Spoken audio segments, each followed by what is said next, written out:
All right, welcome back to another episode of the All American Hoops Podcast. This is episode 130. Joining me, as per usual, is my younger brother, Matt Driscoll. Hey, Chris, always a pleasure to be on. Thank you for having me. Of course. And also joining us for the second time, I'm pretty sure it was like literally around this time last year, we have from the First to the Floor podcast, Jake Issenberg. How we doing, fellas? Thanks for having me. Quite the off-season. Quite the off-season that is. Yeah, absolutely. Yeah, we had Jake on last offseason as well, where we did an all-time Celtics draft. That was a lot of fun. And during that draft, for Jake's last pick, he decided not to pick a player. He just ended up going with Red Auerbach, which that's right. Which in my opinion is quite the value pick right there. But anyway, before we start, I know that like when we had Jake on last year, we were still in the double digits for episode numbers, and we were doing players' numbers. But now that we're in the 100s, we do birthdays. So in the NBA, happy birthday to Eric Dampier and to Shabazz Napier. Those were the only names that I was familiar with. There were like 17 names on there. It was probably like the longest list, but I wasn't really familiar with many. In the MLB, we have Tim Hudson, who was on the Braves for a little bit, and to Robin Ventura, Met legend.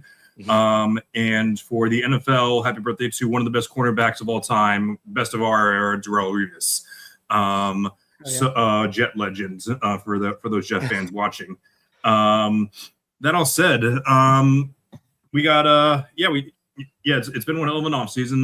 This is only my second pod doing it since free agency started, and one of them was actually that one was by myself. So this is actually the first time having Matt on since Jaylen Brown got traded, which is crazy, which is still crazy to think about.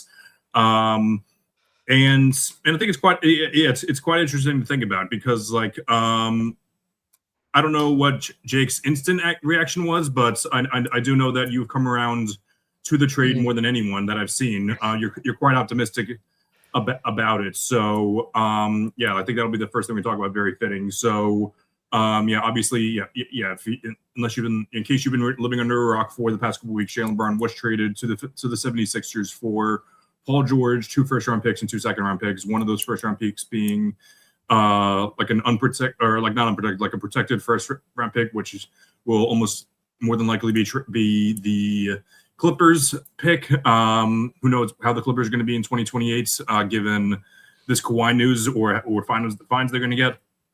And also a 2031 unprotected Philly first-round pick again. So who knows how Philly's going to be in 2031. But with all that said, like most Celtics fans were very, very upset in the moment. Again, I don't know how Jake's reaction was, but I do know that Jake on his podcast has talked about it in a relatively positive way. So, in case most of the audience didn't watch it, Jake, why don't you give your takeaways on the trade overall? It's such a loaded question now at this point. There's dozens of us, the positive Jaylen Brown trade people. I guess it's always framed within it would have been better to keep Jaylen Brown if the second apron and new CBA didn't exist.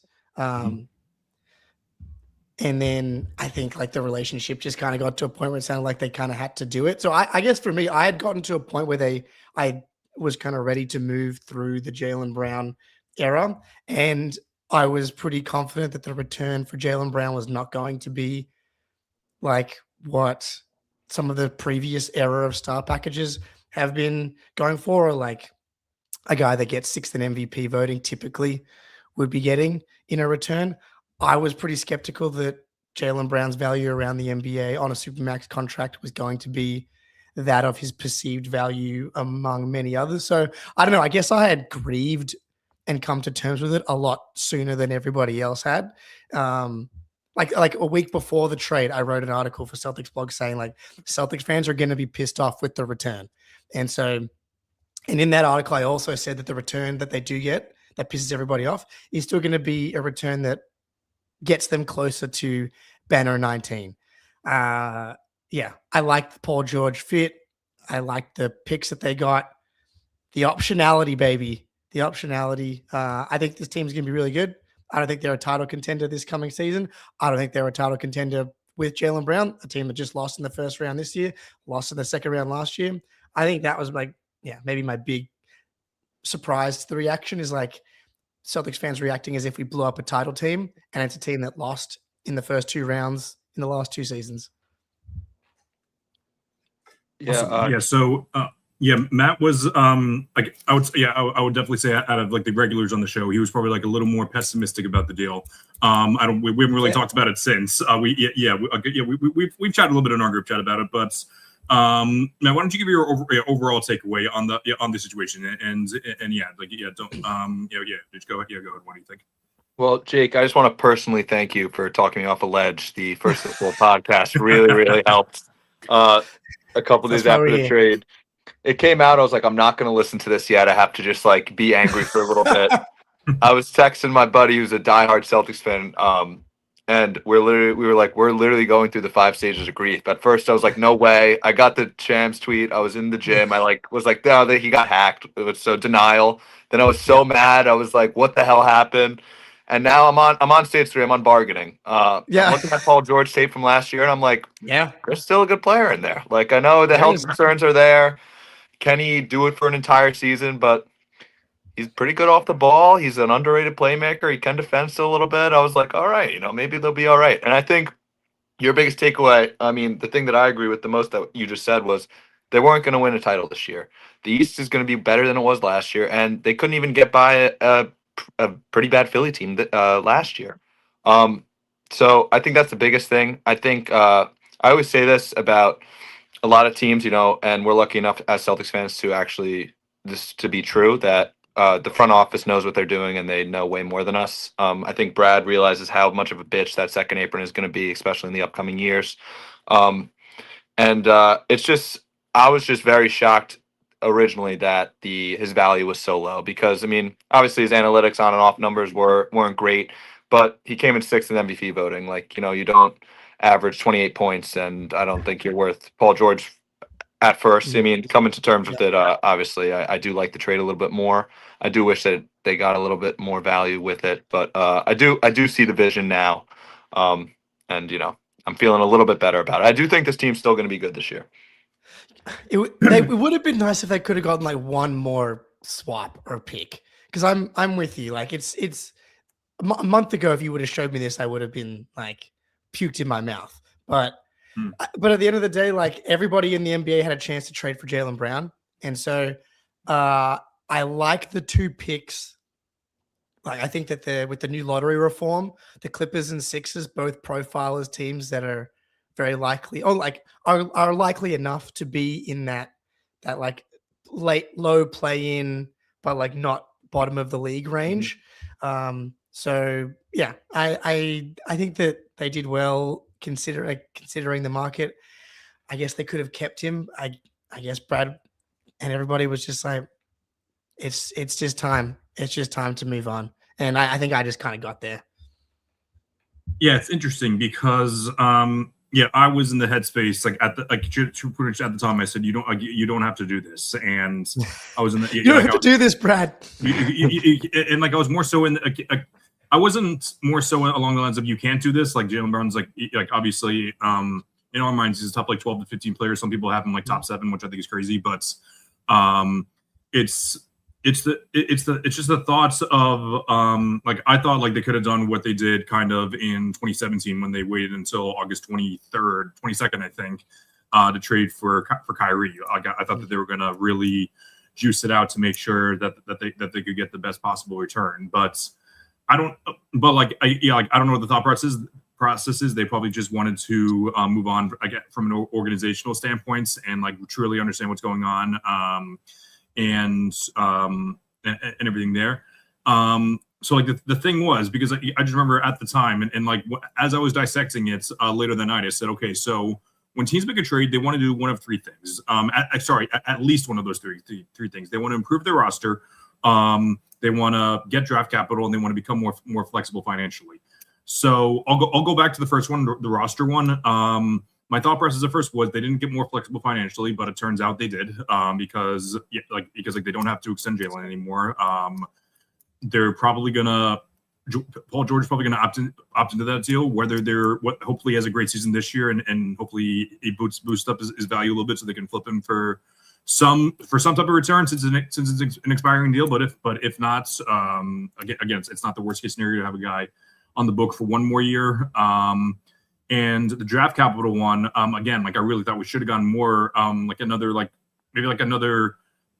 first round pick would have been nice. But that being said, like who knows how good that Clippers or Sixers pick could be. So again, like this could be the bargaining, like Matt said. And the thing is, but like the roster one is interesting. Like obviously, as far as it goes for the Celtics, you'd rather have Jaylen Brown than Paul George when you have a guy like Tatum who's coming off an Achilles injury for like his first full season. He's likely not going to play back-to-backs, at least for the beginning part of the season. So you're going to be counting on Peyton Pritchard and Derek White's being the first and second option, which those games are fun when they happen, but like it shouldn't be like a regular thing. Or like Paul George, obviously like it will be in that mix as well. So, but that being said, we're talking roster construction, not roster. There's an argument to be made that Paul George does overall fit the team's mold better because when we think Missoula ball, we think shooting threes, we think expanding plays on offensive rebounds, we think limiting turnovers, all those things that Jaylen Brown is not really above average at. Like he's a solid rebounder, but like not anything special. His assist to turnover ratio is very low for someone that's like a superstar.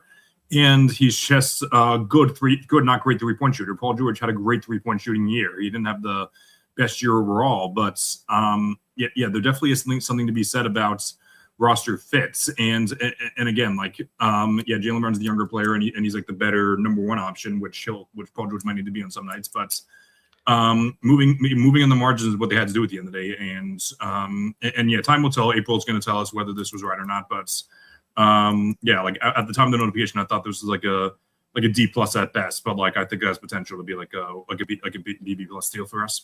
Yeah, it's genuinely going to be interesting and fascinating because I don't think anybody in the world would argue that in a vacuum, Paul George is better than Jaylen Brown. Like Paul George attempting to be the number one and do what Jaylen Brown last year, his body would just implode. Like this is not something that he's capable of doing. But the fit, you just talked about it. Like Paul George is like an elite shoot. One of the best shooting forwards of all time. He's catch and shoot 3-point numbers are bonkers. He's a better defender than Jaylen. Like that's really where a lot of the on-off swings come from. Is that the defense has like pretty consistently got better with him off the court because of the off-ball defense issues. And then you mentioned the turnovers. So like it's fascinating to see like what kind of impact that has because Jaylen's definitely the better player, but the fit and I think Paul George is a better role player, if that makes sense. Like if you're asking one of these guys to be a super role player, Jaylen did it in 2024. I guess the Celtics were just like, I don't know if he's going to be willing to do that. And then are we paying a guy way too much to do that?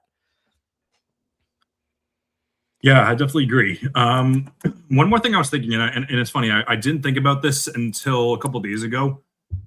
I'm wondering if they make this deal, if Tatum never comes back this year, like in 2026. I'm wondering if their thought process is they were going to move Tatum in slowly and hopefully transition back to it. But then they saw what happened in the playoffs. Oh crap! And they kind of thought this is a permanent deal, but I don't know. I don't know if it was like I know it was both financially and on the court stuff that they thought that they couldn't do it anymore. But I'm wondering if Tatum didn't come back this year, if they were going to be less willing to trade Brown for that type of package. Although that said, they still probably would have lost. They still almost definitely would have lost in the first round without Tatum because Tatum played relatively great for the first. He played great for the first 4 games. I guess games 5 and 6 he didn't play that great. Game 6 he was fine, but then he just got injured. But so who knows them. But anyway, so like that's the biggest move of the offseason so far. And obviously we get the Mitchell Robinson signing, which will be another Joe Mazzulla move, like offensive rebounding. But Jake, I was wondering who you think outside of the Celtics or the Sixers. I think those are TBD winners or losers. Most people would call the Sixers the winner of that trade. But like outside of those moves, which team do you think is like the biggest winner out of the offseason so far, if there is one? Yeah, honestly, when you sent that through, it's an interesting question. I don't think there's any like clear like, oh my god, this team. Like maybe the Raptors if the Kawhi trade goes through, but I do think people are kind of overdoing the Kawhi stuff. Like everyone already vaulted the Raptors into contention, and I'm like, okay, well, he hasn't played. Paul George isn't healthy, but we're not asking Paul George to be the best player on the team. They need Kawhi Leonard to be the like best player on the team for them to become a team like that. I kind of went to the Jazz or the Grizzlies. Mhm. Okay. Just because bringing in, I really like, I know that the Jaren Jackson trade kind of happened. It was at the back half of the season. And then seeing Cam Boozer in particular at Summer League, I'm like, man, I really like what the Grizzlies have done. Like they got off Ja. They've done they've completely rebuilt in like the span of 18 months between trading all three of those guys and getting a ton back for uh, Jackson and Bain and then Boozer. So yeah, because like I know the Heat maybe, but I'm skeptical on what they look like. So yeah, I would honestly go with any of the teams that picked in the top 4 of the draft just because all 4 of those guys have looked so awesome. Matt, any thoughts? Yeah, I was gonna say the Grizzlies. I think that's a great great take, Jake. I think, when we talked about the Ja trade originally on this podcast, I was like, I think it's a pretty good deal for the Grizzlies. I think I totally underestimated it. I think, people are like, oh, Ja's value is so low. Like, I think it's amazing that they just got off that deal and finally got him like done. They done with that era. They turned the page. And I don't think the Grizzlies will be too good this year. I don't think, they're gonna make any. They're obviously not even close to contending. I don't think they'll make any big splashes or anything. But I think they clearly have a vision. I mean, they're pretty big. They got Edie. They got Boozer, like you said, and they got a lot of guys that I like. I mean, they got the Cam Spencer, who was at my alumni for a couple years before he transferred. Loyola's first stop. There we go. But Isaiah Stewart they brought in too as well. Yeah, they Right, forgot about that. like, Nothing basically 3 seconds. I was like, okay. They got a vision. And the Grizzlies front office, I kind of trust too. I feel like they kind of know what they're doing. Chris, I know we're going to talk about losers in a second, but you said the Miami Heat. I kind of have them as my losers in a way. I know it might just be my bias showing, but they might. I heard they're going to call me up after my Sunday League performance to bring up the ball this year. So, we need you in our Tuesday Night Rec League then. I feel like there's a lot more. Maybe I'm just being negative. I feel like there's a lot more losers than there are winners this year in the offseason. I felt the same when I looked at it. I can agree with you with the Heat, and hope maybe we'll get a notification in the next hour or so. But like, if LeBron goes to the Heat, that flips them to becoming like winners. Because I think wherever LeBron goes, then they flip to like maybe winning the offseason just because you're going to get like a top 20-ish player for like 6 million veterans minimum. So like, I think that would flip it, but I'm with you. I right now, they could use all 3 of us on the Heat as far as building out the depth. Like, and the health stuff, the Celtics are very well set up to deal with injuries. They did it all last year by having not Tatum. If Giannis misses like 15 games, which is not really even that many, they're gonna be really in a bind. And so I can see them being right back, ironically, in the Miami Heat Invitational, which is the playing game. It's interesting to look at because if you go through the top of the teams in the East, the Pistons didn't they got worse. They did get it worse, and it's weird because you heard them say we're going to match any Jalen Duren deal, and then it was he's negotiating with the Kings. That just never happened, or maybe it is happening, but like we just haven't heard of it. But like it's weird because like there aren't the Pistons come out and it didn't come out and say more of the reports that said they're going to match any deal. I forgot which player it was, but I remember it was definitely. I'm almost positive that it was Philly.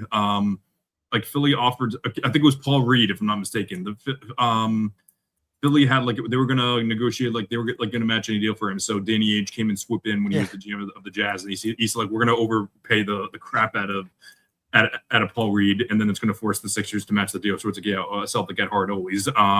But yeah, so no one's it's weird that like no one's like even putting it out there. Let's try to make a move for Jalen Duren, like which is crazy. Like I know that his stock is low because of this playoff performance, but everything there. The Celtics got probably a little bit worse, like depending on how you look at it. The Knicks. I know the Mitchell Robinson thing. Like, what did the Knicks do outside? I guess like, are you hoping Andre Drummond to become Mitchell Robinson? Like he's a better outside shooter. He's a better outside shooter as a player, but he's also a worse offensive rebounder. They re-signed Landry Shaman on a really team-friendly deal, which is big for them. Yeah. But I think the loss of Mitchell Robinson's also huge, though.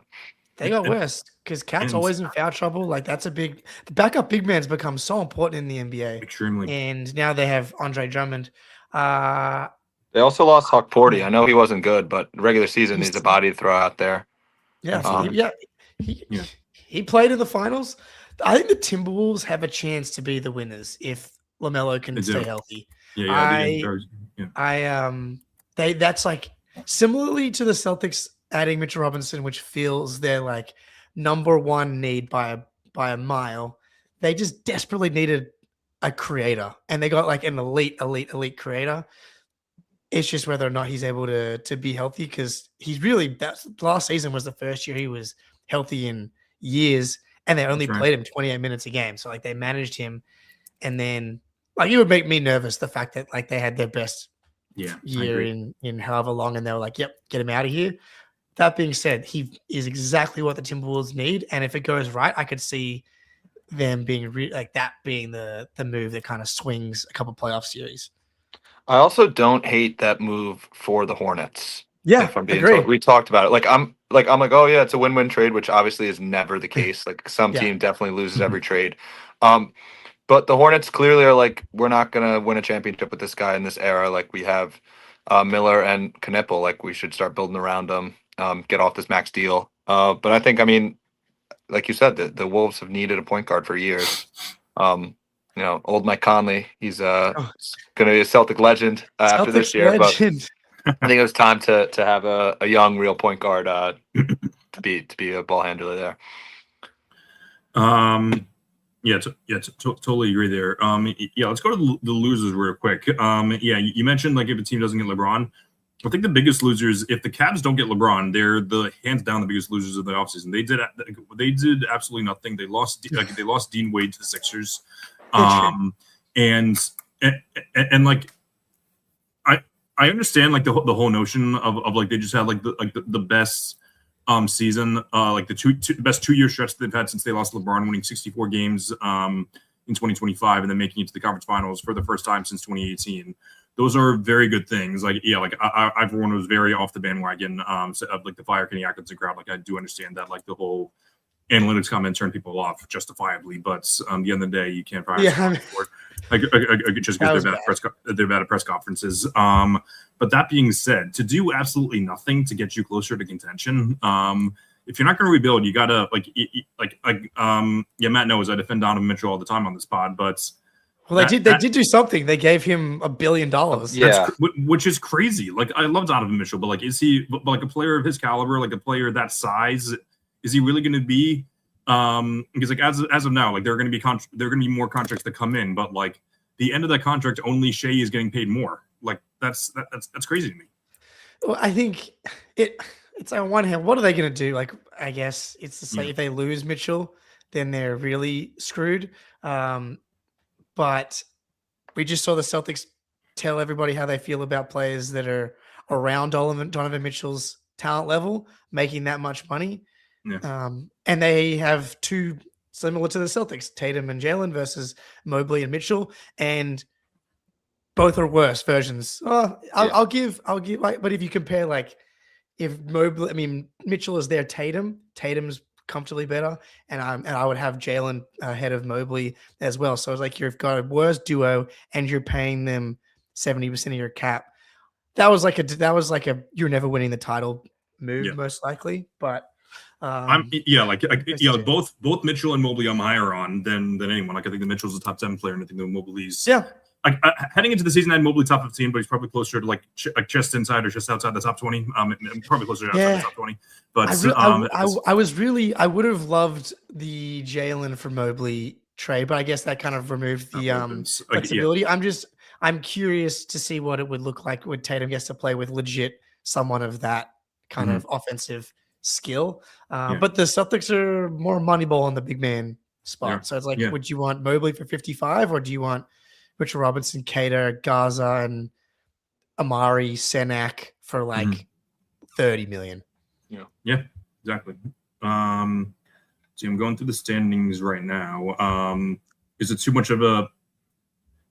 Is it? Like the standings. Lakers. They lost the offseason. Yeah, they did, and like they signed like all like the cool guys like for the offseason. Like Quinn Grimes. Who else was there? Snowtime Lakers. Yes, Shout out to Simmons. Yeah, exactly. Mamu, Sexton. So like all Walker those guys Kessler. were. They're trading for Walker, trading the entire, literally their entire farm, like, for like all their future draft picks. Like they don't have a single pick left. That's crazy. It's crazy. Like I understand, like Luka is a guy that can like carry you to like the conference finals, no problem. He people say he carried his team to the finals. That couldn't be further from the truth. He wasn't even that good for the first 2 rounds of the in 2024. Like he was great in the West Conference Finals against the Wolves, but like first 2 rounds he wasn't good at all.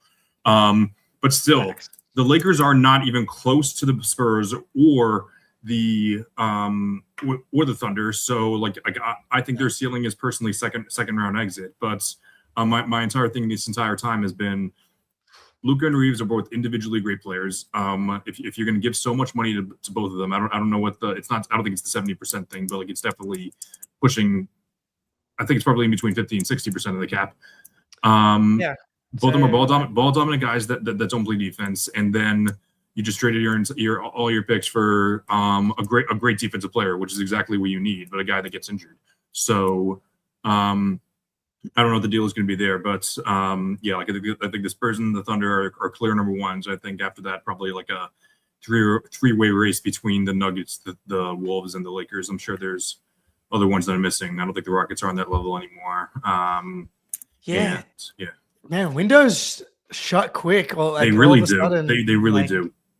Yeah. Especially going to be poor, like be a broke boy billionaire. Yeah, the West is pretty comfortably worse than the East to me now. Easy. Like, there's just not many bad teams in the league, but the West, once you get past the Thunder and Spurs, like you don't really see anybody. I think the Wolves are the only ones. If the LaMelo thing really hits, as having a shot to actually get out of the conference.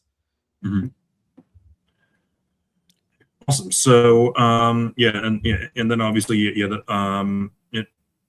have a go ahead. I have another loser, Chris. Okay, I want to wear the same one, but go ahead. My boys, the Washington Wizards, who, Jake, I don't know if you remember last time you were on here, I said they could make the play-in. I was a year off. But then now they're going to pay Trae Young like $1 billion when he's like 40 years old. I'm so sad about it. And their star just doesn't want to be there very clearly without demanding a trade because he knows that no one's going to give up that much for him. Like, but Anthony Davis was at Summer League in the first row with everybody else from the Wizards. All right. I was that's a good sign. Yeah. You don't want to read too much into that, but I was like, okay, he's sitting next to Alex Sarr at least. That's something. Mm-hmm. He doesn't have to be there. I loved what the Wizards were doing. They got the first pick. I was like, maybe it's turning around for them. And it did not. And their over did not hit last year. My friends and I, we take the shitty teams over every year. 2 years ago, we took the Blazers and they crushed it. And then we're like the Wizards this year. We were all high on the Wizards and they lost like 15 straight twice. So bad teams have been really bad lately. Yeah. They have been. That's all right. So the one more loser I was thinking was indeed the Milwaukee Bucks. Yeah. I guess it's a good sign that you didn't move on from Giannis finally. Which I know that sounds crazy at first glance. What do you mean you moved on from Giannis? But like, just like the whole charade of like literally the past 2 years, like, are they going to trade Giannis? So like finally they did it, but I don't think they got like they should have done it a year ago. Like so really they lost this offseason a year ago. There's really nothing else they could have done. But trade package around Jaime Jaquez and Khalil Ware, which Khalil Ware could have potential to be very good one day. But he's no Chris Sinak, but he's all right. No, he's not. All right. So I kind of wish that I said the Bucks earlier, but Jake had the good transition over to Summer League, which if I'm not mistaken, the Celtics are currently 2-1, and overall, it's pretty interesting to think about. Like, you like what you like. You know what? Yeah, Jake, you've probably been the one diving into it the most. So why don't you tell us what? Why don't you tell us what you like about it? What you like about it to start? Summer League is, especially when you're a team like the Celtics, where all of the best players are like picks from the 20s and second round picks and stuff like that. Like there's a reason they're playing in the Cox Pavilion every single game and not on the big court with some of the other guys. So you really got to be a sicko to be getting into Celtics Summer League stuff. It's like, okay, Hugo Gonzalez and second round pick Amari Williams are the headliners of the Summer League squad. But I have a great time. At least, and I think we desperately needed some actual basketball to watch and talk about in the wake of the Jaylen Brown trade. But to me, the biggest takeaway so far has been Chris Sinak. I loved the pick at the time. Granted, I know nothing about college basketball. Like I hopped on, we were doing a stream with Sam LaFrance and Nick NBA, and I hopped on, like they'd already been live for like 2 hours, and I was like, okay, give me 5 guys that are still on the board, 5 picks away. And one of them was Sinak, and I'm like, yep, that's my guy. And then 10 minutes later or whatever it was, they took him. And like the vision and the ceiling versions of him, you've already seen flashes of all of it in Summer League, like 6'10", 6'11", 7'5" wingspan, explosive, motor, skills, like kind of looks pretty fluid with the ball in his hands, bringing up the court, like some nice passes. The shot, like as far as a starting point goes for a guy that's going to play 4 or 5 is at a really good level. Like, I don't know, man. I don't really understand why he fell to this degree. I get there was a weird role and scheme thing at Houston, but I don't know. I'm so confident in the Celtics player development pipeline now. I'm like, I just don't really see how he's a failure, at least relative to his draft slot. Like a win for anyone that's picked in the 27 spot. If they become like a good 7th man on a playoff team, that's like a win. I can see that for him. And again, Summer League, overreact, ignore all the bad, only do the good. That's how it works. But like, yeah, I love, he's been the highlight for me. Yeah, I'm to be totally honest, I also didn't know a lot about him before the Celtics drafted him. I do like college basketball. Our father went to St. John's, so we're big East fans. Dylan Mitchell. I'll talk about Dylan Mitchell in a second. I was so fired up when they got him. That's sick. The whole Houston thing, they drafted him, and the first thing I looked up was his birthday, and he was born in 2007, which kind of makes me sick to my stomach. But crazy. To be a big man to play for Calvin Sampson, like everyone's like, you have to know how to rebound. So I was like, all right, I'm all in on this guy. And it seemed like he was just like a raw talent, but like watching him play kind of seems more like fluid with the ball. I thought he was going to look like so nervous and scared. And like I'm seeing clips online, I tuned into the game the other night. Like it's pretty like good to like, it looks like he's pretty comfortable. I know it's the Summer League, like he's playing guys his age and he's playing like not stars, but it looks like he's pretty comfortable out there. So I do. Yeah, I'm excited like about that Bambi, pick. Like I was expecting like Cater 2 years ago, skill wise, and he's way ahead of that. Yeah, exactly. So I want to talk about Dylan Mitchell real quick, who I believe has already. I think he's at 3 threes in the Summer League. Yeah, it might be 3 2. for 8, baby. So he's tripled his amount of threes than he had last year at St. John's. And by the way, he made 1 3 last year, and he only took 15. If you told me he went 1 for 30, I would have agreed with you, because every time he shot a 3, I was like, there is no way this is going in. But when they took Dylan Mitchell, our group chat exploded. We were so excited. I know, Chris, it was Wednesday night. I was at St. Denis. I was playing pickup. I was so excited. He was such a game changer last year for St. John's. St. John's also had the Nuggets, who took Bryce Hopkins in the second round, and Bryce Hopkins was coming off of an injury, so he started off so slow. And the season changed when Dylan Mitchell was put into the starting lineup. He truly could guard 1 through 5 in college. He was such high motor, high intensity. Felt like he always had a good game when the Stars had a bad game. When Zuby Ejiofor went to the Hawks in the first round, and Bryce Hopkins, who had a slow start to the year, he just like filled in that role. And then when they were playing well, he was so fine taking 1 shot a game or taking 2 shots a game. And he's an underrated passer, and he can jump out of the gym. Like, he's such a game changer. Like, he's such a winning player. I kept saying that last year. I was like, he's a winning player. He's a winning player. He's a game changer. And to get a guy like that in the second round is awesome. Like, I wanted them to get who's the guy the Cavs got? Malik Thomas from who's been great. But I know nothing about like draft. I've been so wrong with the draft in the past. So then they took the guy from St. John's. I was like, awesome pick. Like, this is awesome. So I'm very excited. I'm so happy he's having a great start. And Rick Pitino always hypes up his guys, but he really, really hyped up like the character about their team last year and like how they were all bought in. And I love guys like that in the second round. Like, just get winners. Just get winners. The Celtics definitely take that into consideration. Like, when you look at 100%. Senak, the guy that was a high recruit and was willing to go to a situation where he wasn't going to put up a ton of numbers and probably hurt his draft stock. And then Dylan Mitchell, every word out of his mouth, I'm like, okay, ready to run through a fucking wall for this guy.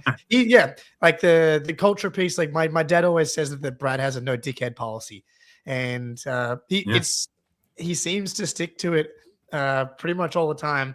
And Dylan Mitchell, just a nuclear chaos agent.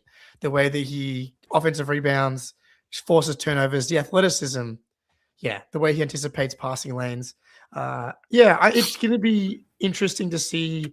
I mean, Mike Zarin was like, we're going to fix his shot. And I'm like, what does that mean? Because as you said, he basically couldn't shoot. Not that he was bad. He just could not shoot. It was horrible. The shot looks fine enough to me in summer league. Like, the free throws look worse than the 3-point shot, honestly, which, long way to go from that department, but he's really smart. He like sets a lot of screens and rolls and like attacks the baseline because he's so athletic. He can get into guys, rise up, draw a defender, and then get a dump off pass. It's the 40th pick at the end of the day. You can see the traits, you can see the work ethic, and he's fascinating to me. I'm fascinated to see him in this system and pipeline as a guy that doesn't shoot, because that's like part of the MO for the Celtics is obviously they like guys that can shoot. So, and especially at a kind of like the 2 spot, throw like the smaller perimeter defender size spot. Yeah. So all extremely great points between Mitchell and Senak. Yeah, those are the 2 ones that obviously we're looking at the most keys. And then obviously one of the bigger discussions is like which of those guys is going to end up making the Celtics roster. How the hell do you say his name? Josh Tanoja, is that how you say his name? He looks pretty good. But so I remember last year, my thoughts was with Jordan Walsh and Baylor Scheinman when they really weren't looking that great. Was I'm like, listen, like I know the summer league doesn't mean much, but like if you're like an NBA player, you really should be dominating the league, and that's something they weren't doing. So like I kind of bought out on them, but then the 2 of them come back and be very productive players with the NBA. So Baylor being bad as a like 26-year-old second year guy was like pretty alarming, and then he was awesome last year. So exactly. Whatever. So like that's what I'm thinking right now with Ugo. So obviously there's more to a player rather than his points per game and how poorly he's shooting from the field. But that all said, it's I wouldn't say alarming like you said with Ugo, but like it is at the very least concerning that like if he's gonna be that inefficient. Like obviously like on the margins, like we saw like how like deadly that like the duo between Ugo and Derek White was. Like they were like a plus 22 like when the 2 of them were on the court together last year. I know that's misleading. They probably weren't playing the best lineups when the 2 of them were on the court together, but But yeah, like I'm wondering, Jake, if are you at all concerned with Ugo's production and or with his inefficiencies, or what are you thinking? Not really. I mean, those are some of the stats that basically have no correlation between summer league and the NBA. The sample size is so small, scoring efficiency and like summer league to the NBA. You know, the spin zone is, hey, he's averaging 16, 7, and 6 with 2 steals and half a block. You know, like that's, if you told me that coming in summer league, I'd be like, all right. I don't know. He's being asked to be like the point guard and create all these offense and shots, and maybe he can do that in a few years, but he's not athletic enough. He doesn't have a tight enough handle to be creating really against anybody of a higher caliber. The defense was a little disappointing, I thought, in game 2 as well, but the passing I thought has been really, really good. The energy's always there. I know I just saw him play well in 70 plus NBA games. That 2 or 3 summer league games is not going to change how I feel about Ugo. Really, I'm really just going to be like, oh, if he's going to improve as a passer and like kind of be able to create some pick and roll opportunities, like the 2-man game with him and Amari in game 1 was really encouraging. Like that to me is more valuable. Like dude that could be 6'7" and long and be like a facilitator is kind of more valuable than a guy that's like a low volume 3-point shooter.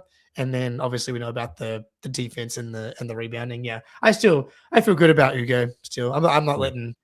But granted, he is shooting 23% from the field, so it's bad. He's got to work on that for sure. Our brother decided, and I agree with him, John, who's not on the pod, that we were going to ignore his field goal percentage for the summer league. And I think it was 2 games ago, he almost had a triple double, even though he shot 3 of 16. So we're not going to look at the field goal percentage, but he almost had a triple double. We were like, okay, that's all right. But the win. Yeah, there we. Yeah, that's all that matters. Yeah. But yeah, I'm also not too concerned about Ugo, Chris. Yeah. Awesome. Yeah. All right, Jake. How much longer do you have, by the way? Because I know we had like one more segment to go, but like 5 to 7 minutes would be okay. good. Perfect. Yeah. So I did include start, bench, cut as part of the agenda. I decided to go completely random. Very, very, very, very rarely do I use AI for the podcast, but since I had like one more thing, like I thought like start, bench, cut. I'm like, okay, so I just sent it. I said, give me a boatload of. You're allowed to use AI. I don't care. Okay, I know I'm allowed to, but like, I try to be creative with myself at first. So, sure. So we'll start by doing just all-time greats. You can give your explanation, but you most certainly don't have to. But we'll start off with the start, bench, cut. We'll do a classic one: Kobe, Shaq, and Duncan. Oh, Kobe, Shaq, Duncan. Easy. Easy. Okay. Yeah. Cut Kobe. I mean, easiest cut of my life. Based. Duncan as the start and Shaq as the bench. Duncan, greatest teammate of all time, 5 titles, and Shaq, one of the highest peaks of all time, and Kobe doesn't even touch those guys. I would totally agree, and Tim Duncan is the pinnacle of Brad's no dickhead policy. I'm going to start using that. I like that term, so I'm starting Tim. Yep, love it. We'll do another all-time great one. These aren't players that played in the same, or 2 of them did, but we'll go with start, bench, cut, Giannis, KG, and Dirk. Oh, much more difficult. Much more difficult. Oh. I guess what is the context of it? Is it like, are you trying to win a title in 2026, or is it just like best all time? Let's go just at their apex peak, like regardless of their. I'm starting KG. I love that man. Yeah. Too much. I think the two-way dominance, and obviously Giannis is the two-way dominance, but I think KG a little more versatile offensively, better defender, even though Giannis won defensive player of the year. Fuck, this is hard. And I love Dirk so much. I recently watched, I forget who was against, but he had like 45 points on like 94% true shooting in some playoff game. I forget the details. Was that when Tim Thomas talked shit to him or something like that? Yeah, I saw that on Twitter the other day. Jersey guy, Tim Thomas. I responded to Bleacher Report's article when they had that dog shit list a couple weeks ago of like the 25 best performances, playoff performances of the century. But I don't know if that was on the list, but like it was on my list though. Like that performance, that's just absolutely insane. All right, I have my answer. Yeah, go ahead. Okay. Yeah. Chris, you totally flipped my perspective on the KG Dirk. I used to be like, oh yeah, Dirk's better. Like, and then we did more research on it. You totally like changed my mind. I am starting Giannis. I think Okay. I think I missed KG's total peak, like, because I'm a little younger than you guys. And Giannis, I think, is just insane all time. I'm a little higher on him than Chris, I think, all time. Then I'm gonna bench KG. MVP. I don't think so. Yeah. Yeah. I'm benching KG, and then I'm cutting Dirk. I'd probably do the same thing. I will give a shout out to I don't know if Jake. I don't know if you're familiar with the Nerd Sesh podcast. For sure. Yeah, they're rolling out their top 50 players all time, and Carson spent like a solid 20 minutes, like totally propping up KG. Like he like lit off like all the on offsets, which were insane given how horrible those Wolves teams were. I think he was at like a plus 19 on off swing in the playoffs from 2001 to 2006. Like so just like absolutely insane. But yeah, like at peak, I'll go the same thing as Matt. I'm probably starting Giannis because like he probably like 8 year stretch probably better than any other 8 year stretch from KG and Dirk. But if you like longevity, I'm fine with you putting those two guys over him. Can't go wrong. And also like I agree. All three fit into.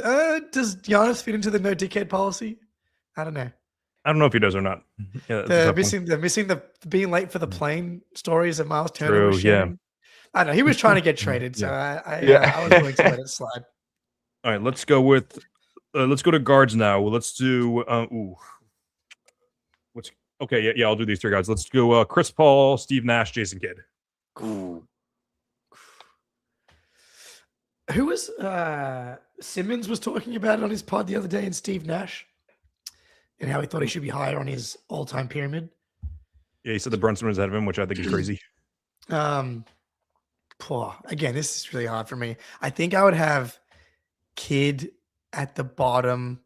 Oh man, I'm a sucker for Chris Paul. One of my favorite videos to watch when I was a kid was like, when Chris Paul scored like 61. Was it in high school? Yeah. For his grandpa, and he like threw the ball away on the final free throw.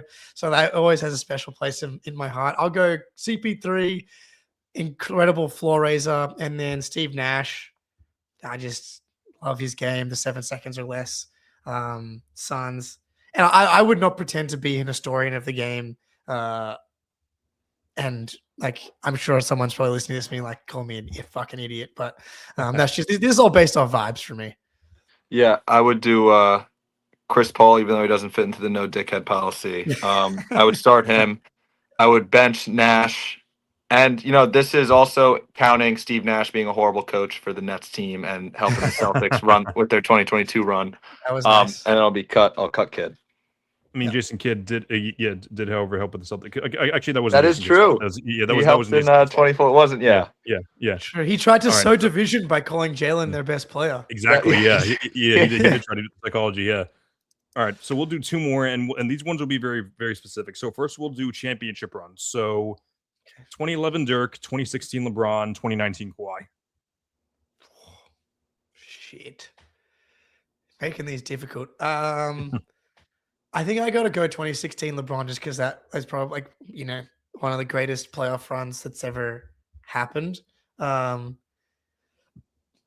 then I'll go Dirk just because of how much it meant for like the Mavs and for his career. But I mean, Kawhi was out of this world as well. I might do Dirk, LeBron, Kawhi. I don't know if that's crazy. Like I said, Chris, you definitely know more about the runs than I do, like numbers wise. But I would say that if we're going finals, I'd obviously LeBron is one. But if we're going the overall run, Dirk's run was objectively harder. So that one's tougher. Sure. But at the same time, though, again, if we're talking only runs, Kawhi also had a very tough path as well, and completely put up insane stats and had to guard Giannis in the conference finals. All right, LeBron just never puts up like crazy, like numbers. Like when you go through like the basketball rep, like he's just the consistency is crazy, and the impact obviously is insane. Mm-hmm. But it's like that run, 26, 10, and 8 is good, obviously. Yep. But it's never like when you go through MJ's basketball reference, you're like, what the fuck am I looking at? It's like, and obviously that's not the difference between the two, but it's just interesting. He's just 27, 7-7 every Yep. year, basically. It's All right, crazy. and last one will go Joe Mazzulla, Brad Stevens, Doc Rivers. Brad is the starter. Mhm. I still wish that he could coach the team for the That'd be great. playoffs. Yeah. Like, I think Joe's a better regular season coach because I think to get like the day-to-day motivation in the regular season, it could be quite difficult. But Brad's just like levels above as a tactician in-game adjusting. Doc Rivers is so far below both of them for me. But yeah, Brad. Yeah. I think that's totally the right answer. I am afraid to say that in case Missoula is listening after that boxing video came out today. Dude, yeah. It's insane that he looks like that, and he's an NBA It's coach. crazy. But It is yeah, I would crazy. say Brad, Yeah. Joe, and then Like I agree. Yeah. As biggest someone gap of all that as someone that defends Doc Rivers all the time. Hey, he brought us a title. He did bring us a title. Yeah, and yeah, I do think that some of his shortcomings in the playoffs are a little overblown, especially He got worse as he got older. He did get worse. He I agree checked with out that. after the Celtics run. Yeah, I agree. All right. That was definitely great. That was definitely a great end to the show. I was happy we were able to play some type of game. So, all right.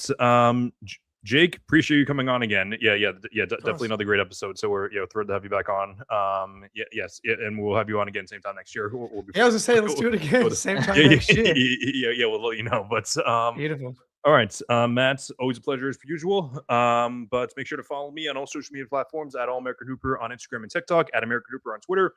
We're not doing Fluent versus Chill versus everyone for the off season, but we likely will be doing like another episode or so, depending on like the emergency episode or something like that. Be sure to check out my column on sportsfluent.com. But yeah, this has been another episode of the All American Hoops podcast. Until next time, keep grinding and stay hooping. Have a good night, everyone.